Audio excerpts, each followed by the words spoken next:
En esta parte final de referente jurídico del día de hoy, contamos con la presencia de un jurista latinoamericano para tratar el tema referido a la lucha contra la inseguridad ciudadana. El profesor Raúl García Víquez, quien se encuentra presente ya con nosotros en el CEDI, a quien damos la más cordial bienvenida, es profesor e investigador de la Universidad de Sevilla, España, y también es consultor externo del gobierno mexicano, que lo ha contratado para poder hacer el acompañamiento correspondiente que se viene dando en México desde el año pasado, cuando se ha implementado y de una sola vez el proceso de reforma procesal penal, dado que la República Mexicana ha adoptado el modelo acusatorio en materia procesal penal. Aquí en el Perú, como debe saber el profesor García Víquez, llevamos ya poco más de 10 años en este proceso de reforma procesal penal y este modelo ha ido ingresando de manera progresiva, no ha sido de una vez, como ha sucedido en México, en todo el territorio nacional. Pero vamos al punto medular de este asunto, la inseguridad ciudadana. Hace algunos años atrás, específicamente unos 6 o 7 años en el Perú, así como en México también, quizá no tanto, pero sí se ha venido experimentando una, no solo sensación, sino la vivencia real de un proceso de inseguridad ciudadana que ha generado mucha preocupación de parte de la ciudadanía, la presencia de sicarios, asesinos a sueldo, los robos al menudeo de los teléfonos celulares, la generación de una falta de seguridad de la ciudadanía ha reclamado de parte de nuestras autoridades la implementación de una política pública drástica para no solamente la sanción, sino fundamentalmente la prevención de la inseguridad ciudadana.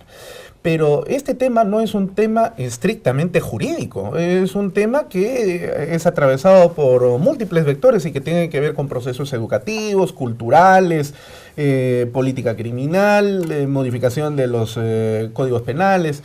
Es decir, hay una variante enorme, ¿no? Donde deben concurrir multidisciplinariamente desde todos los sectores para poder abordar este problema de manera eficiente. ¿Cómo se está viviendo en México el abordaje de la prevención y la lucha contra la inseguridad ciudadana? Primero que nada, muchas gracias por esta invitación aquí al Perú, que totalmente me siento cercano a todos ustedes, y vemos que es una ciudad en la cual América Latina tiene grandes problemas. Vengo de la mano de los doctores Polaino Navarrete, los cuales fue iniciador de ahí de diferentes estudios de política criminal, de victimología. Efectivamente hemos visto cómo ha evolucionado y cómo se ha trabajado en todos estos temas, pero principalmente en la ciudadanía, qué es lo que ha pasado. ¿Qué es lo que ha pasado en nuestros países de América Latina, México? Cualquier país en México se ha acrecentado por temas de corrupción, por temas de delincuencia organizada, por temas de diferentes tipos de delitos, en los cuales vemos que nuestras autoridades, pues hay problemas severos, ¿no? Primero, problemas severos en los cuales se ve poco la participación tanto del mundo político hacia lo que es la ciudadanía. Vemos situaciones en las cuales reflejan trabajos en los que van lejanos de lo que es la parte legislativa, de lo que es la ciudadana, ¿sí? Podemos empezar, por ejemplo, desde lo que es el populismo punitivo, ¿sí? Un populismo punitivo en el cual hacen referencia los políticos a cierto tipo de trabajos que realmente no coordinan con la sociedad, y esas sociedades se ven abandonadas, se ven totalmente plagadas de muchas políticas públicas que hacen falta que se empiecen a realizar, y que realmente hay un compromiso desde lo que es el sector político con el sector social. Ese es un punto importante, profesor, porque, digamos, en nuestros países en América Latina casi como que estamos acostumbrados a que las políticas públicas sean implementadas de manera inmediatista, ¿no? Es decir, pasa tal cosa, entonces hay que modificar este asunto. Hay muchas violaciones, entonces subamos las penas. Hay muchos robos, entonces subamos las penas. Y si es posible, implementemos la pena de muerte. Pero no hay una visión de largo aliento, es decir, proyectarnos a la sociedad que queremos generar en los próximos 30, 40 o 50 años, como sucede en Estados Unidos o en Europa, ¿no es cierto? Es decir, es una política pública, como usted ha dicho, populista, y donde los políticos modifican y manosean la legislación casi al grito del ciudadano, y luego le trasladan el problema al Poder Judicial y a la Fiscalía, que no sabe cómo implementar justamente estas políticas populistas. Correctamente. De hecho, vemos que son tipos de estructuras en las cuales en América Latina pareciéramos que hablamos el mismo idioma de todos los países de América Latina, ¿no? Tenemos los mismos problemas, las mismas situaciones en las cuales queremos resolverlas, pero muchas veces no nos adentramos en estudio político criminal, qué es lo que está pasando con cada una de estas situaciones. Y ya lo comentaban hace rato con anteriores juristas que participaron aquí en la mesa, en las cuales temas como el feminicidio, temas que realmente necesitarían una estructura de política criminal, de prevención del delito, en los cuales nos quedamos muchas veces cortos ante este tipo de prevención. Tenemos una prevención primaria, una secundaria y una terciaria, en la cual muchas veces los políticos o la gente no se acerca a ese tipo de estructuras, y que vemos como consecuencia que efectivamente la tasa delictiva pues va en aumento. Por ejemplo, puedo hablar de México, que me gusta hablar de mi país lo mejor posible, pero tenemos problemas en los cuales el 97% de impunidad, ¿sí? Se trabaja sobre ese tipo de esquemas, y realmente no vemos una legislación que sea efectiva para un cambio dentro de lo que son los distintos núcleos sociales. Vemos el tema de las víctimas que se pueden trabajar desde sectores indígenas, sectores, o sea, los que más resienten esto son las personas más vulnerables, ¿sí? Migrantes, gente que realmente no llegan a las políticas públicas deseadas, y que tenemos como consecuencia que un sistema de justicia penal colapsado, ¿sí? Ahora, ¿qué tenemos en México? Acabamos el 18 de junio del 2016, se dio un cambio trascendente dentro de lo que es el sistema de proceso penal en México, pero realmente los cambios que hemos tenido han sido deficientes. Un tema que hemos abordado, que hemos platicado, es por ejemplo el principio de oportunidad, ¿sí? Vemos unas víctimas que realmente no se ven representadas ni por el Estado, ni por la justicia, ni por nadie, y realmente nos debemos de preocupar, porque ese tipo de víctima es una víctima que después se vuelve una víctima potencial, una víctima que viene un reflejo en los cuales si hacemos el estudio dentro de lo que es el trabajo de víctima primaria, víctima secundaria y víctima terciaria, pues efectivamente no se hace un estudio concreto, y eso tiene consecuencias severas, ¿sí? El hecho de que tengamos el sistema de justicia colapsado no es por una situación que realmente no son solamente temas de corrupción, son muchas cosas que van alrededor. Entonces tenemos que poner el punto fijo dentro de lo que está pasando, involucrar a cada uno de los sectores, ¿sí? Desde lo que es centros, gente que trabaja en la administración de justicia, gente que trabaja dentro de lo que son los diferentes colectivos, empresarios, políticos, y realmente el proceso educativo, los maestros, claro, los valores, la familia. Integrar una política criminal integral, ¿no? Que realmente represente a la sociedad, y que realmente el gobierno esté cercano a este tipo de situaciones. Le echamos la culpa a lo que es las diferentes teorías, le echamos la culpa que no funcionan, y la realidad es que no hay una buena aplicación, del sistema. Aquí tuvimos en la mesa anteriormente a un profesor alemán que uno cuando va a aquellos países que algunos de nosotros hemos visitado Alemania, la verdad que nos da gusto ver cómo funciona, ¿no? Vemos una teoría finalista que se preocupan por el estudio, pero que realmente se queda ahí en ese vacío legal. Una teoría funcionalista que también vemos que es actual, que está funcionando dentro de los nuevos sistemas, donde esa expansión del derecho penal, pues tenemos que preocuparnos cómo atacar cada uno de los problemas, y muchas veces si no funciona, no es porque no funcione la teoría, sino simplemente porque no ha habido un estudio de política criminal claro, no se ha analizado qué es lo que está pasando con la víctima claramente, y tenemos los problemas que tenemos en Latinoamérica por este tipo de situaciones. Entonces hay que preocuparnos exactamente desde los diferentes ámbitos políticos. Si bien es cierto, la solución no es 50, 70 años de cárcel, sí, ya está más que estudiado desde becaria, desde tiempos atrás, siglos atrás, en los cuales la política criminal, el derecho penal tiene que ser la última ratio, ¿sí? Eso lo tenemos que dejar claro, tiene que ser la última ratio, no la primera ratio. Y entre esas situaciones, pues tenemos que empezar a trabajar sobre ver hacia atrás, ver ese espejo en el cual, qué es lo que decían los primeros libros, cómo ha ido evolucionando el derecho penal, cuál ha sido la eficiencia del derecho penal, qué es lo que está pasando en América Latina. Y la gente de América Latina, los estudiosos, sabemos qué es lo que está pasando realmente, qué es lo que está pasando en nuestros países, qué es lo que está pasando en nuestro continente.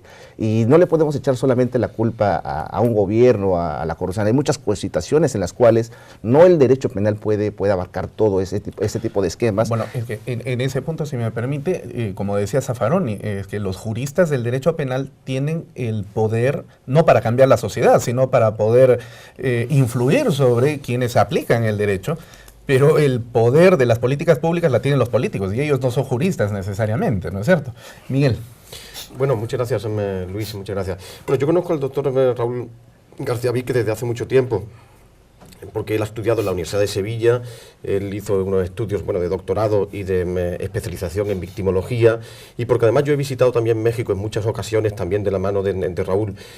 Yo creo que él puede ser catalogado como un jurista realista, en el sentido de que cualquier opinión jurídica proviene de un conocimiento previo de la realidad, porque lo curioso es que él, además de ser jurista, es también periodista, director de una revista en la que yo he colaborado en diferentes ocasiones, que se llama Matices, una revista de corte político, pero también cultural, y yo he escrito algún artículo para esa revista desde el punto de vista más cultural que político, sin duda, ¿no? Y yo sé que todas estas experiencias, todas estas vivencias, ¿no?, le han influido en ser moderadamente escéptico sobre la solución que los estados ofrecen para los problemas reales, y además en parte también optimista sobre que se puede conseguir en efecto cuestiones, resultados, ¿no?, interesantes, ¿no? Por ejemplo, una cuestión interesante es que Raúl estuvo dando clases a las comunidades indígenas en Chiapas, donde coincidió, por cierto, con la gran escritora Elena Poniatowska, que después hemos visto y conocido cercanamente, muy cercanamente, en su propia casa en Chimalistac, ¿no? Raúl, ¿cómo influyó esas vivencias tuyas con las comunidades indígenas para tu visión del derecho penal? Es que esta es una parte muy importante, porque cuando tenemos cercanía con la sociedad te das cuenta realmente de las necesidades, que no hay que hacer tanto, bueno, hay que hacer un esfuerzo por parte del gobierno, pero también igual por medio de la educación, ¿sí?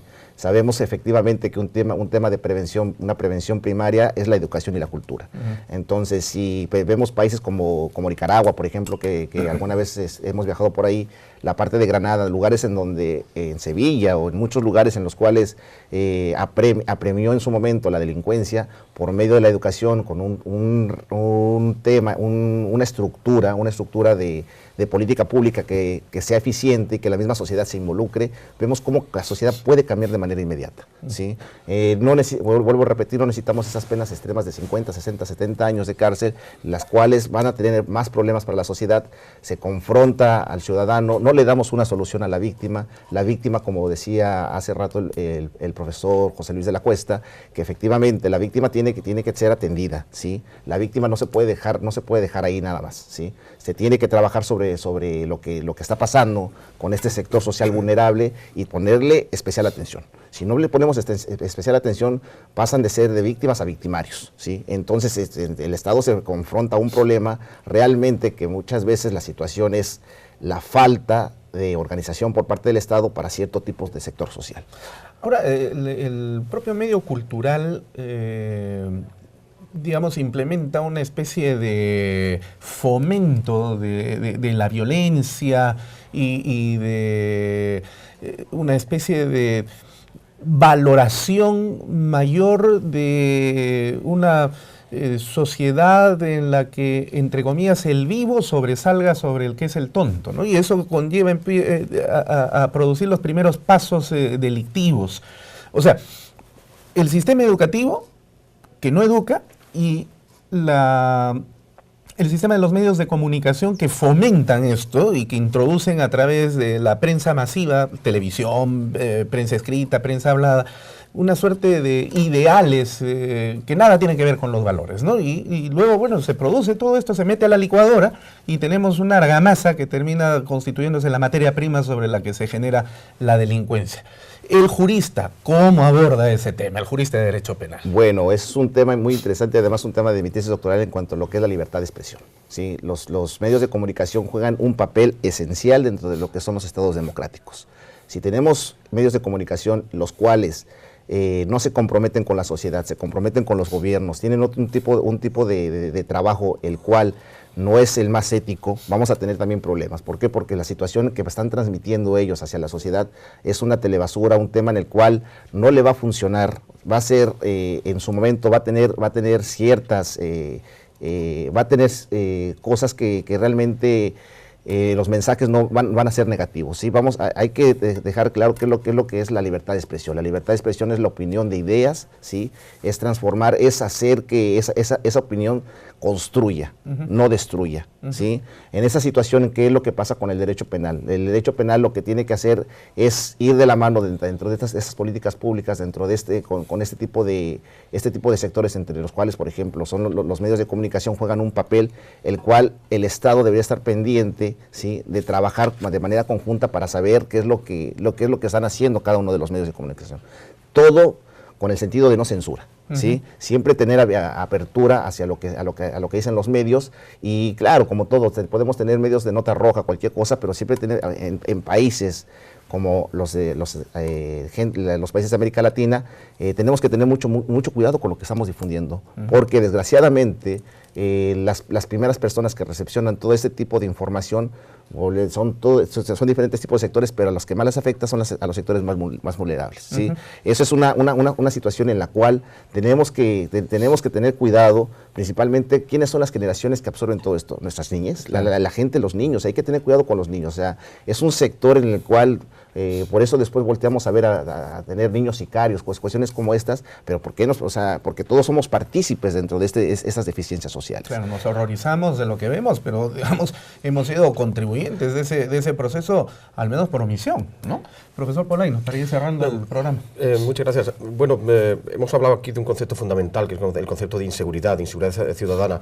México fue pionero en los años 90 en la configuración de una ley federal contra la delincuencia organizada, que se enfrentaba precisamente a uno de los problemas, de uno de los fenómenos criminales que mayor inseguridad aporta en el mundo, que es el fenómeno de la criminalidad organizada. Por una parte, la ley ha sido pionera, como he dicho, y ha influido en otros países cercanos del entorno también latinoamericano, pero por otra parte también esta ley ha sido modificada en diferentes ocasiones desde que fue aprobada en el año 96 hasta la actualidad. Esto sucede también mucho en España. Se aprueba una ley y la ley todavía no ha comenzado a funcionar, digamos, no ha desplegado todos sus efectos de funcionamiento cuando ya está siendo modificada. Desde luego no es el mejor aval, ¿no? El que una ley que afecta a un elemento, a un fenómeno tan importante y a elementos tan importantes como la libertad del ciudadano sea modificada de manera sea manoseada de manera tan frecuente, ¿no? ¿Cuáles son las experiencias en México?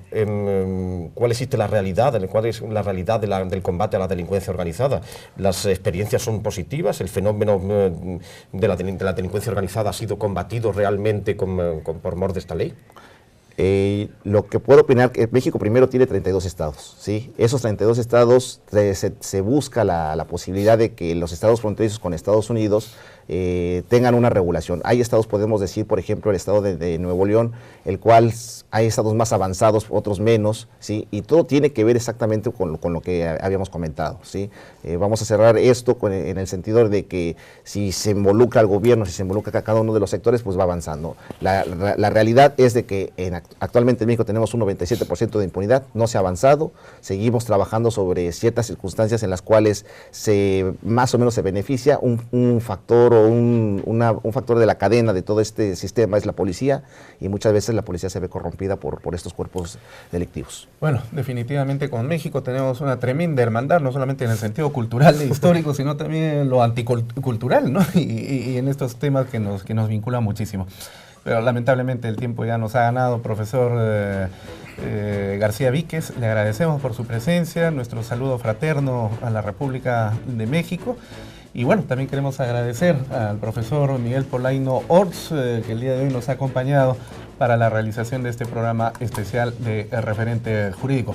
Y con España y América Latina, queremos agradecer al Jurado Nacional de Elecciones TV, que nos permite, como cada semana, salir a través de su canal de televisión. Con ustedes será hasta la próxima edición de Referente Jurídico. Muchísimas gracias.